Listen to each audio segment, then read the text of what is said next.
Why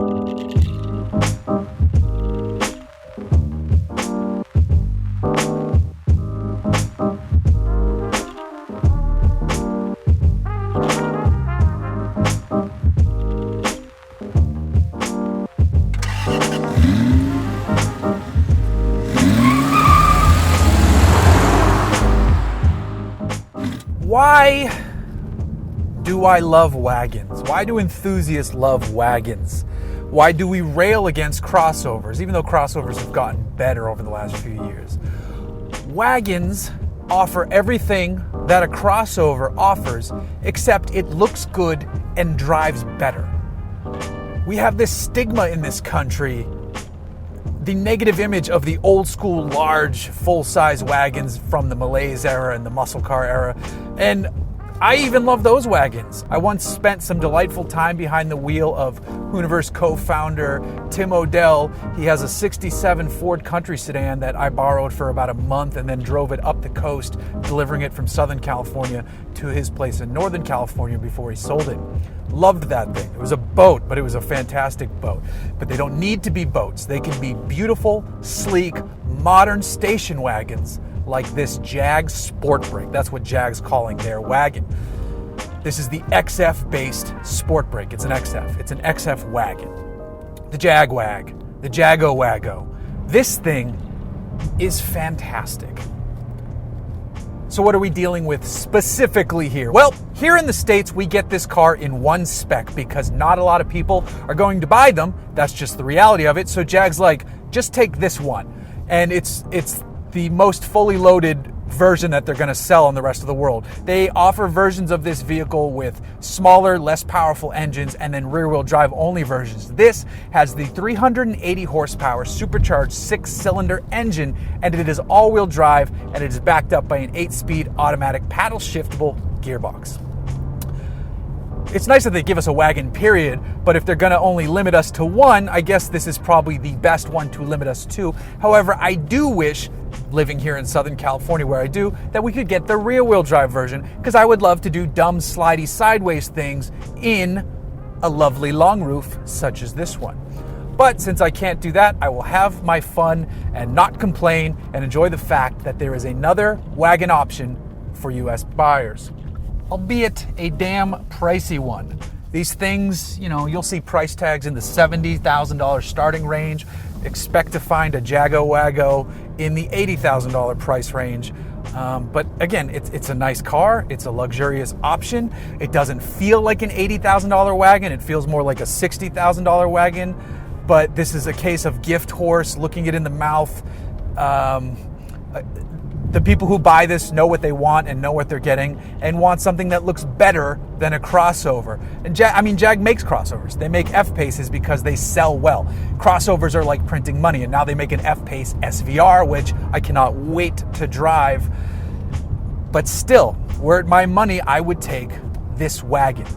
Let you in on a little secret if you didn't know, my wife's car is a Mazda CX-5. So even though I preach about how much I love wagons, we bought a crossover because it's the one that worked for our family. However, if Mazda offered their gorgeous Mazda 6 wagon here in the States, we would have got that instead, no doubt about it. Wagons just look better than crossovers. They do. There's no denying that point. You can argue, I like the pumped up looks. It's all for show.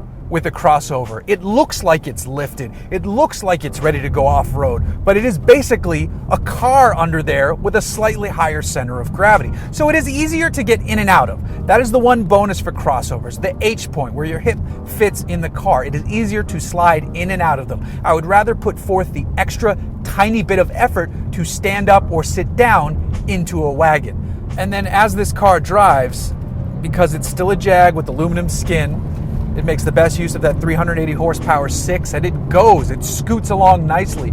There's different driving modes. I have it in dynamic or sporty or whatever Jag wants to call it. The gauge display turns red. It's mostly just a tack with a little bit of speedo. I can see my music up there. If I want to, I can turn this screen into a full map, which is kind of cool, albeit slightly distracting, because then the speedo is even smaller. Or you can put up plenty of information on this large TFT screen over here, which it lets you split information as you see it as needed. So you can configure the screens to suit your needs, how you like the information presented to you, as much or as little as you'd like. This car doesn't sound as good as I was hoping it would. It's a bit more sleeper than your average Jag vehicle. You have an engine related to the one that's in the F-Type. It definitely does not sound like the one that's in the F-Type. I'm sure that's easily rectifiable with some exhaust modification, which we would do. It'd be so easy to make this car even cooler. As it sits on the stock wheels in this very plain gray paint, the paint's fine, it's just a very bland color. It looks gorgeous. From the profile, this thing is lovely. This big pano glass roof in here is gorgeous to let the sun shine in. I've put my bike on the roof up there and done, active lifestyle stuff. You can get that key so that if you're going surfing or mountain biking or hiking or something, you can leave the actual key and wear the Fitbit looking wristband in here and then lock and unlock your car with that, which is actually a really cool feature. It seems like it's kind of useless, but that'd be really nice to not have to bring the Jag key with me when I do go ride my mountain bike in case I crash hard and lose the key. Though I guess I could lose that thing too, which would suck. But it's a cool feature, especially for like the surfers out there. I could see that being a great bonus add-on. The rest of the world embraces wagons, whereas we don't. Our infectious love of the crossover is inching out through the rest of the corners of the globe, but here in the States, people just want to buy the crossover because it's like a faux SUV. I get it, you think you're riding higher, you think you're up higher so you're safer, you can see easier, it's easier to get in and out of it. I get why people want the crossovers. I just think they're fooling themselves into thinking it's a better vehicle than the wagon, and that is not necessarily true. The wagon drives better than the crossover. The wagon looks better than the crossover. The wagon is just as purposeful or offers as much utility as the crossover. We just don't have a lot of options either, though, because no one's buying them.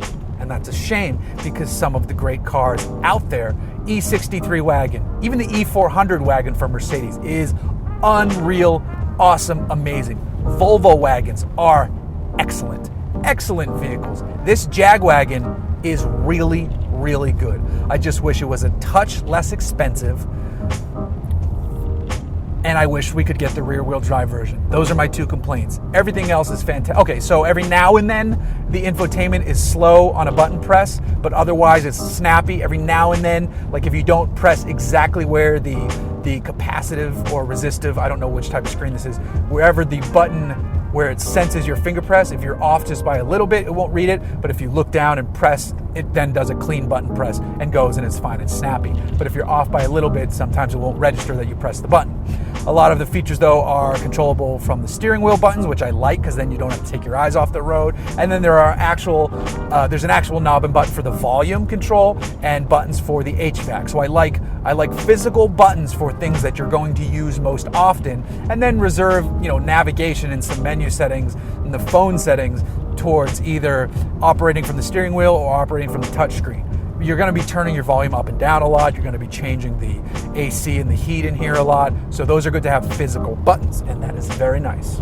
Driving dynamics wise, the brakes feel good until you're coming to the very end of your stop, and then the brake boost, the brake assist gets really aggressive. So you kind of have to, you learn that and you just start to lay off the brake and let the system continue the braking process. And once you get used to it, it's fine. But at first there's a couple lurchy stops there in your future. The gearbox itself, it holds gears in sport mode, which is very nice if you're getting enthusiastic with this thing behind the wheel.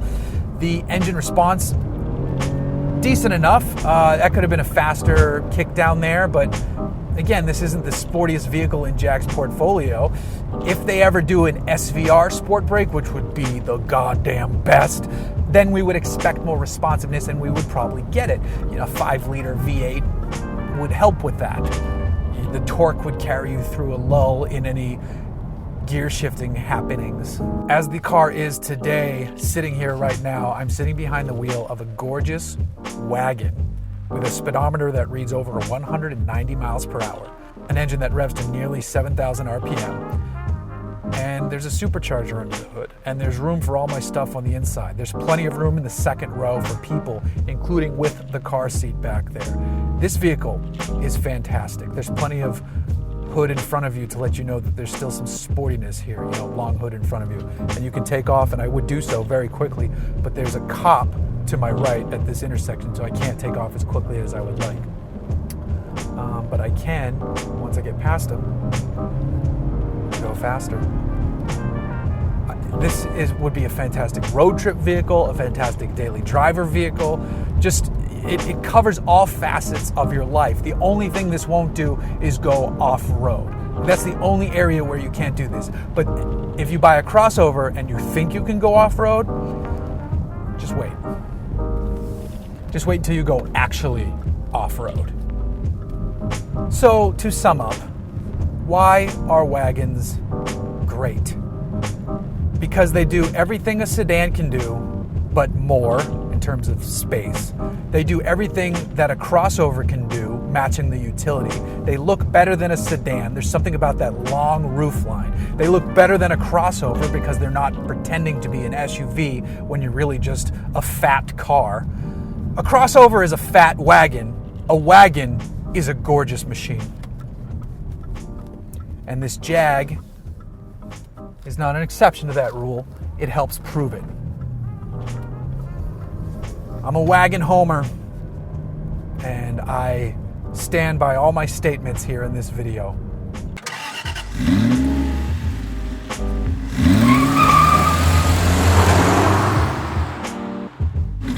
Whoa. Check this car going by. Very cool. Just out for a date. Picking her up to the dance. I don't have a good joke there.